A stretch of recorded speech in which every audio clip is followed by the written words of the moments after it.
Rachadinha, escritório do crime. Queiroz, aquele que vive sumido. Lavagem de dinheiro, compras e vendas suspeitas de imóveis. Loja de chocolate. Para o Ministério Público do Rio de Janeiro, são inúmeras as evidências que pesam contra Flávio Bolsonaro, filho do presidente Jair Bolsonaro. Assustado com as investigações chegando muito perto dele e do clã Bolsonaro, o senador entrou com um pedido de habeas corpus no Superior Tribunal Federal. Quem analisa esse caso e os possíveis desdobramentos é o comentarista político João Caires. Confira. Bem, no dia de hoje, o Ministério Público Federal, no Rio de Janeiro, fez busca e apreensão em 33 pessoas, físicas e jurídicas. E todas essas pessoas passaram pela assessoria do então deputado estadual no Rio de Janeiro, Flávio Bolsonaro. Ontem falei sobre o esquema de rachadinha protagonizado por ele, onde há uma investigação em curso. E agora, o Ministério Público está se aprofundando cada vez mais. Então, o cerco sobre o clã Bolsonaro está se fechando. Flávio Bolsonaro é acusado pelos promotores como líder, o chefe dessa organização criminosa, organização muito bem embolada. Em reportagem hoje no jornal Bom Dia Brasil, a Rede Globo disse que teve acesso aos processos.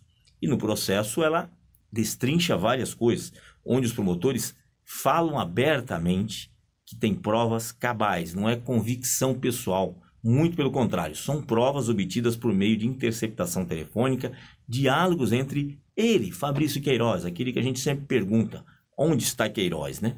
Ninguém sabe, só veja o que encontrou em São Paulo, mas ninguém sabe o paradeiro de Queiroz, que ainda não quis dar depoimento à polícia. Então Queiroz desapareceu, mas consta lá seus diálogos, inclusive orientando pessoas dessa chamada organização criminosa a tomar cuidado com o que fala no celular, porque as coisas estavam ficando perigosas. Chega a tal ponto que Fabrício Queiroz orienta a demitir os funcionários do gabinete, porque as coisas estão se aproximando de Flávio Bolsonaro. Isso já foi no ano de 2017, o que veio a ocorrer no ano seguinte. Todo o gabinete foi dispensado e todos saíram, inclusive Fabrício Queiroz, que é um dos assessores e amigo da família de longa data. É um pescador junto com seu amigo, o presidente da República, Jair Bolsonaro. Então, o que o Ministério Público vem fazendo? Investigando minuciosamente. A Rede Globo teve acesso ao processo, fez uma matéria extensa de 9 minutos, onde detalha várias coisas, né? Então, todo um esquema feito onde o próprio Ministério Público garante que é uma coisa perene e estável, porque vem desde 2007 e foi até 2018. Praticamente 11 anos esse esquema, onde alguns movimentaram 2 milhões de salários de pessoas, né, que são contratadas pela Alerj ou de funcionários fantasmas. Uma outra matéria que li fala em 4 milhões e 800 mil reais também movimentados nesse esquema de rachadinha, ou mesmo de pessoas que são contratadas, mas que não trabalham na Alerj, mas que deixam parte dos seus salários para o gabinete do então deputado Flávio Bolsonaro. Então, aquele discurso, né, que eles fazem, todo esse discurso de ética, de apontar o dedo para os outros, de dizer que eu isso e aquilo, está caindo por terra. O cerco está se fechando ao clã Bolsonaro.